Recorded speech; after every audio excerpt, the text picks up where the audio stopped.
ایک اہم چیز ہے جس کی طرف توجہ دلانا مقصود ہے، جو دھیرے دھیرے ہمارے معاشرے کے اندر بہت تیزی سے بڑھتی جا رہی ہے اور اس کی برائی بالکل دل سے نکلتی جا رہی ہے۔ بہت دن سے ذہن میں تھا کہ اس موضوع کو بتایا جائے، سمجھایا جائے، تاکہ جو آنے والی نئی نسل ہیں، جو بچے ہیں، ان کو شریعت کا اور دین کا یہ مسئلہ صحیح طریقے سے سمجھ میں آ جائے۔ یہ 10-15 منٹ ہیں، میں کوشش کروں گا، آپ توجہ رکھیے کہ میں اس موضوع کو سمجھانے کی کوشش کرتا ہوں، انشاءاللہ وہ بات سمجھ میں آئے گی۔ دیکھیے، سب سے اہم چیز آپ کی، میری اور ہر ایمان والے کی زندگی میں توحید ہے۔ توحید کہتے ہیں کہ اللہ کو ایک ماننا، مطلب اس کے جیسا تو کوئی ہے ہی نہیں۔ کسی بھی اعتبار سے،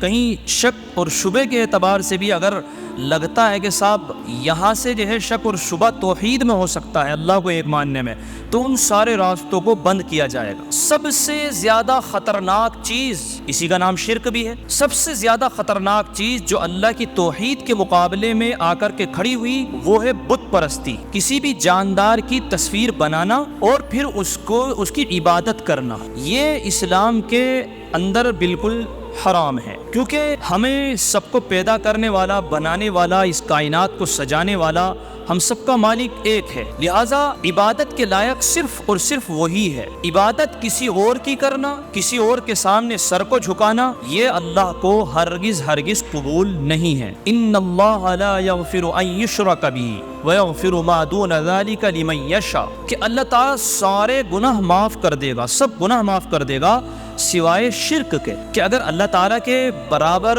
یا اس کے جیسا یا کسی بھی طریقے سے کہ لگنے لگے کہ ہاں یہ جو کام اللہ کے ساتھ ہونا چاہیے وہ غیر اللہ کے ساتھ ہو رہا ہے، تو یہ شرک ہو جاتا ہے اور اللہ تعالیٰ کو یہ سب سے زیادہ ناپسند ہے۔ زمانے جاہلیت سے اور پرانے زمانے سے، بلکہ اور پہلے کے زمانے سے یہ چیز رہی ہے۔ حضرت موسیٰ علیہ السلام کے زمانے میں دیکھیے، حضرت موسیٰ علیہ السلام نے بنی اسرائیل کے لیے بڑی محنتیں کی، ان کو توحید پہ جمانے کے لیے، اللہ کو ایک ماننے کے لیے، لیکن ان لوگوں نے کیا کیا کہ جب حضرت موسیٰ علیہ السلام طور پر گئے، اللہ تعالیٰ نے انہیں کچھ وقت کے لیے ایک کوہ طور جو پہاڑ ہے اس پر بلایا 40 دن کے لیے، تو حضرت موسیٰ علیہ السلام اپنے بھائی حضرت ہارون علیہ السلام جو کہ نبی تھے، وہ بھی ان کو اپنی قوم کے پاس چھوڑ کر کے گئے کہ مجھے اللہ کی طرف سے یہ بلاوا ہے کہ میں وہاں جا رہا ہوں، آپ ان کی رہبری کرتے رہنا کہ یہ بھٹکے نہ، یہ غلط راستے پر نہ چلیں۔ حضرت ہارون علیہ السلام لوگوں کو سمجھاتے رہے، بتاتے رہے۔ ایک شخص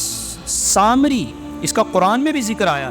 یہ لوگوں کو گمراہ کرنے کا کام کرتا تھا۔ حضرت جبرائیل علیہ السلام بعض موقعوں پر جب زمین پر اترے تو ان کی جو سواری تھی، ان کی سواری کے جس جگہ قدم رکھے جاتے تھے تو اس جگہ سے سرسبز و شادابی اگاتی تھی اور ہرا بھرا ہونے لگتا تھا۔ تو اس سامری شخص نے یہ چیزیں دیکھی اور دیکھنے کے بعد اس نے اس جگہ کی مٹی کو اٹھا لیا، اور مٹی کو اٹھانے کے بعد لوگوں کو گمراہ کرنا شروع کیا کہ تم لوگ سب اپنا سونا چاندی جمع کرو، اور سونا چاندی جمع کرنے کے بعد میں اس نے اس کو پگھلایا، اور پگھلانے کے بعد میں بچھڑے کی ایک شکل بنائی، بچڑے کی ایک شکل بنا کے اس کے منہ میں وہ مٹی ڈالی تو اس کے اندر حرکت ہونے لگی، تو لوگ اس کی طرف متوجہ ہونے لگے، اس کے سامنے جھکنے لگے، اس کو کوئی عجیب چیز سمجھنے لگے، عجوبہ سمجھنے لگے کہ بھئی اس کے اندر کچھ تو الگ ہے، لہذا سجدے شروع کر دیے اور اپنی مرادیں مانگنی شروع کر دی۔ تو یہ بت پرستی کا سلسلہ اس طریقے سے شروع ہوا۔ اس لیے جب اسلام آیا تو اسلام نے اس طرح کے بت بنانے اور جانداروں کی تصویریں اس طرح سے بنانے کو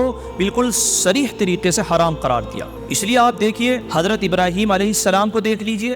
حضرت ابراہیم علیہ السلام کا واقعہ بھی اسی طرح ہوا کہ آپ پہلے ہی سے بت پرستی کے بالکل خلاف تھے کہ یہ نہیں ہو سکتے۔ چاند کو دیکھا اور فکر کے لیے نکل گئے کہ ہو سکتا ہے کہ یہ طاقتور ہو، یہ پوری دنیا کو روشن کر رہا ہے، لیکن جیسے ہی صبح آئی تو وہ ختم ہو گیا، کہا کہ یہ رب نہیں ہو سکتا ہے۔ رب اور مالک اور اللہ اور ایشور یہ تو وہ ہو سکتا ہے کہ جس کو زوال ہی نہ ہو، جو ختم ہی نہ ہو سکتا ہو، لیکن یہ تو ختم ہو گیا، اس کے اوپر سورج کی روشنی غالب آ گئی، تو جس کے اوپر کوئی غالب آ جائے وہ کیسے طاقتور ہو سکتا ہے، وہ کیسے دوسروں کی حفاظت کر سکتا ہے؟ کہا کہ نہیں، یہ نہیں۔ ستاروں کو دیکھا تو کہا کہ نہیں، یہ بھی نہیں ہو سکتے۔ سورج کو دیکھا تو لگا کہ یہ ہو سکتا ہے، لیکن جیسے ہی شام کی اندھیری اس کے اوپر غالب آئی تو وہ بھی مغلوب ہو گیا، کہا کہ یہ خدا نہیں ہو سکتا۔ آپ نے واقعات میں سنا ہوگا کہ سب لوگ، میلہ لگتا تھا، سارے کے سارے لوگ میلے میں چلے گئے، حضرت ابراہیم علیہ السلام اپنا وہیں پر رہے کہ بھائی میں نہیں جاتا ہوں ان چیزوں میں، کیونکہ نبی تھے۔ تو حضرت ابراہیم علیہ السلام ان کے بت خانے میں گئے اور بت خانے میں دیکھا تو وہاں چڑھاوے کا بہت کھانا، یہ ساری چیزیں رکھی ہوئی ہیں۔ تو حضرت ابراہیم علیہ السلام نے کلہاڑی لے کر کے سارے بتوں کو توڑ دیا،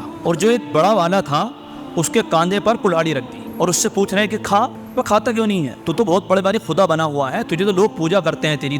تیرے سامنے تو سجدے کرتے ہیں، سر جھکاتے ہیں، کھاتا کیوں نہیں ہے؟ اب وہ تو بے جان ہے، اس کے اندر کیا رکھا ہوا ہے؟ وہ تو مٹی کا بنا ہوا ہے۔ اب جب وہاں سے سارے لوگ لوٹ کر کے آئیں تو آپ کو معلوم ہے کہ ہر ایک کی آستھا جڑی ہوئی ہوتی ہے اپنی اپنی چیزوں میں۔ ہنگامہ مچ گیا کہ یار یہ ہمارے بتوں کے ساتھ کسی نے کیا، کہ ہو نہ ہو یہ ابراہیم ہی ہے، یہی کرتا ہے ایسی حرکتیں، اسی کو جو ہے ہمارے بتوں سے جو ہے اختلاف ہے۔ انہیں پکڑ کے لے کر کہا، انہیں پوچھا آگے، ہاں بھائی تم نے ان کے ساتھ کیوں کیا ہے؟ کہ بھائی میں نے کیا ہے۔ ابے کلہاڑی دیکھو کس کے سر پہ رکھی ہوئی ہے،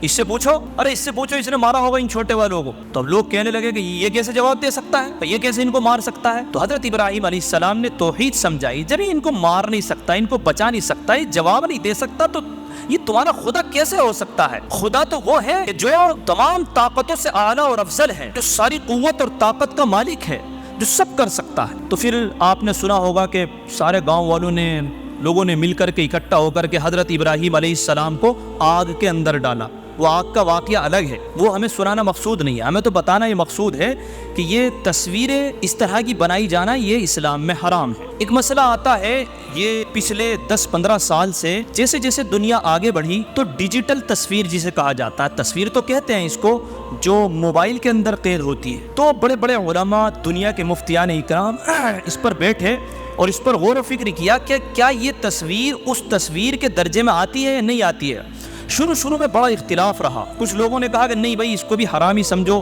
اس سے بھی تو بت پرستی آ سکتی ہے۔ کچھ لوگوں نے کہا کہ نہیں، اس کا عکس نہیں پڑتا ہے، جب تک یہ کیمرے کے اندر رہے تو یہ حرام نہیں ہو سکتی ہے۔ اور آج پوری دنیا کے اندر بڑے بڑے علماء اور مفتیان اکرام اس پر متفق ہیں، اور یہ وقت کی بڑی ضرورت ہے، بڑی ضرورت ہے۔ اس لیے اس کے بارے میں اب علماء، تقریباً ساری دنیا کے علماء یہ اتفاق کر رہے ہیں اور کرتے جا رہے ہیں کہ اگر کیمرے کے اندر کوئی چیز قید کی گئی ہے اور وہ کیمرے کے اندر ہی موجود ہے، پرنٹ نہیں کی گئی ہے، تو یہ جائز، لیکن اس کا استعمال بھی بیجا کرنا،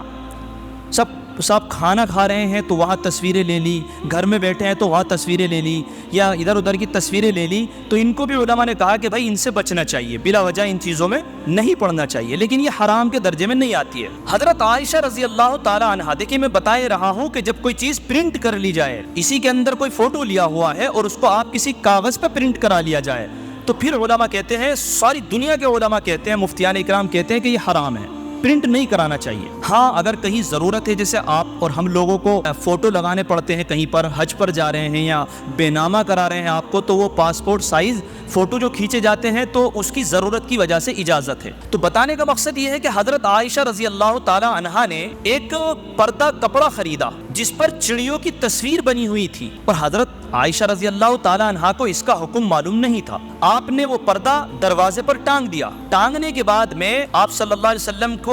کے لیے ہی انہوں نے خریدا تھا کہ آپ صلی اللہ علیہ وسلم کو دکھاؤں گی کہ بڑا اچھا لگ رہا ہے اور بڑا خوبصورت لگ رہا ہے۔ تو آپ صلی اللہ علیہ وسلم جب دروازے پر آئے تو آپ صلی اللہ علیہ وسلم گھر میں داخل نہیں ہو رہے۔ عجیب مسئلہ۔ حضرت عائشہ نے پوچھا کہ آپ نے غصے کا اظہار کیا، حضرت عائشہ نے پوچھا کہ آپ کیوں گھر میں داخل نہیں ہو رہے ہیں؟ تو اللہ کے نبی صلی اللہ علیہ وسلم نے بیان فرمایا کہ یہ پرنٹ کی ہوئی تصویر ہے، جس گھر کے اندر یہ لٹکی ہوئی ہوتی ہے تو اس گھر کے اندر رحمت کے فرشتے نہیں آتے ہیں، لہٰذا تم اس کو اتار کر کے ہٹاؤ۔ تو حضرت عائشہ رضی اللہ تعالیٰ نے کہا کہ اللہ کے حبیب، مجھے اس چیز کا علم نہیں تھا، آپ رضی اللہ عنہ نے اس کو اتارا، اس کو ختم کیا۔ تو میں یہ ساری چیزیں بتا کر کے اب آپ کو یہ بتانا چاہ رہا ہوں، جو اصل مسئلہ سمجھانا ہے کہ ہمارے بہت سارے بچوں کو میں نے یہ دیکھا ہے پچھلے 1-1.5 مہینے کے اندر کہ وہ اس طرح کے کپڑے پہن کر مسجد میں نماز پڑھنے کے لیے آ رہے ہیں کہ جن کی پشت پر یا جن کے سینے پر کوئی چیل بنی ہوئی ہے یا کوئی جاندار کی تصویر بنی ہوئی ہے، اور وہ اسی کو پہن کر کے نماز پڑھ رہے ہیں اور پرنٹ کی ہوئی ہے۔ یہ حرام ہے۔ اگر کوئی بندہ اس طرح کے کپڑے پہن کر نماز پڑھتا ہے کہ جس پر جاندار کی تصویر بنی ہوئی ہے تو اس کی نماز نہیں ہوگی، مکروہ تحریمی ہوگی، یعنی اس کو دوبارہ ادا کرنی پڑے گی۔ اور یہ ٹرینڈ چل رہا ہے، بہت ہو رہا ہے، بڑے اچھے بچے جو جڑے ہوئے رہتے ہیں وہ بھی اس کو پہن رہے ہیں، معلوم ہی نہیں ہے۔ تو میرے ذہن میں یہ بات تھی کہ اس مضمون کو دیکھا جائے، اس کو تلاشا جائے اور یہ پھر آپ لوگوں کے سامنے رکھا جائے کہ اس طرح کے کپڑے کی جن پر تصویر بنی ہوئی ہو ان کو نہیں پہننا چاہیے۔ اور اس سے اور آگے چلیے، آج کل بچوں کے کپڑے ایسے آ رہے ہیں کہ جن پر تصویریں ہی بنی ہوئی ہیں۔ کئی دفعہ میں اپنے گھر میں جو بچے ہیں، بھتیجے بھانجے وغیرہ، ان کے کپڑے لینے کے لیے گیا تو میں نے ان سے کہا کپڑے دکھائیں، تو سارے کپڑوں پہ تصویر بنی ہوئی۔ اس کا نقصان یہ ہوتا ہے، حرام تو ہے ہی، لیکن جب آپ تصویر والے کپڑے بچے کو پہناتے ہیں تو اللہ کے حبیب نے بیان فرمایا ہے کہ اس طرح کی پرنٹ کی ہوئی تصویر جب کسی جگہ کسی گھر میں آ جاتی ہے تو جو رحمت کے فرشتے ہوتے ہیں، جو پریشانیاں آفتیں بلائیں ٹالنے والے فرشتے ہوتے ہیں، وہ دور ہٹ جاتے ہیں، تو جس کی وجہ سے ہمارے بچے پر بھی پریشانیاں آتی اور ہم ان چیزوں کو نہیں سمجھ رہے ہیں۔ اب میں دکان والوں کے پاس میں گیا تو کہا کہ مفتی صاحب کوئی مانگتا ہی نہیں ہے بغیر تصویر والے، سب یوں کہتے ہیں جس پہ اچھی سی تصویر بنی ہوئی ہو اس طرح کے کپڑے دیجیے۔ یہ بھائی محمد علی بیٹے آپ کی دکان پہ بھی آتے ہوں گے، گارمنٹس کی دکان کرتے ہیں آپ، تو کہہ رہے ہیں کہ لوگ کہتے ہیں نہیں، لوگ باقاعدہ کہتے ہیں کہ تصویر والے کپڑے چاہیے۔ تو بھائی میرے پیاروں، میرے عزیزوں، میرے دوستوں، میں نے آپ کو یہ سمجھا دیا ہے کہ بچوں کو بھی کپڑے پہنانے میں آپ ایسے کپڑے پہنائیں جن پر تصویر بنی ہوئی نہ ہو۔ اسی طریقے سے آج کل یہ بھی ٹرینڈ چلا ہوا ہے کہ جب شادی ہو جاتی ہے تو جوڑا دلہا اور دلہن اپنے فوٹو کھینچ کر کے اس کو پرنٹ کرا کر کے، اور بڑی اچھے فریم آتے ہیں، اس کے اندر فریم کرا کے اور گھر میں لگا کر کے رکھتے ہیں۔ ایسے گھر کے اندر نہ رحمت کے فرشتے آتے ہیں اور نماز پڑھنا بھی مکروہ تحریمی ہے، یعنی حرام کے قریب ہے۔ تو اپنے کمروں کو اس طرح کی تصویروں سے جو پرنٹ کی ہوئی ہے بالکل پاک اور صاف کیجئے، جاندار کی تصویر بنی ہوئی نہیں ہونی چاہیے۔ اور باقاعدہ اب تو چھوٹے گڈے بنے ہوئے، گڑیا بنی ہوئی، یہ ساری چیزیں نا اور گھروں کے اندر رکھی ہوئی ہوتی ہیں، سجا کر کے رکھتے ہیں۔ تو میں نے آپ کو یہ پورا مضمون تفصیل سے سمجھا دیا ہے شروع سے کہ اللہ کو اصل توحید پسند ہے، اور توحید کے خلاف سب سے زیادہ جو بڑا کام ہوا یہ بت پرستی سے اور تصویروں سے ہی ہوا ہے۔ اس لیے اسلام کے اندر یہ تصویر سخت ناجائز، سخت ناپسندیدہ ہے، کیونکہ انہی سے شرک کا دروازہ کھلتا ہے۔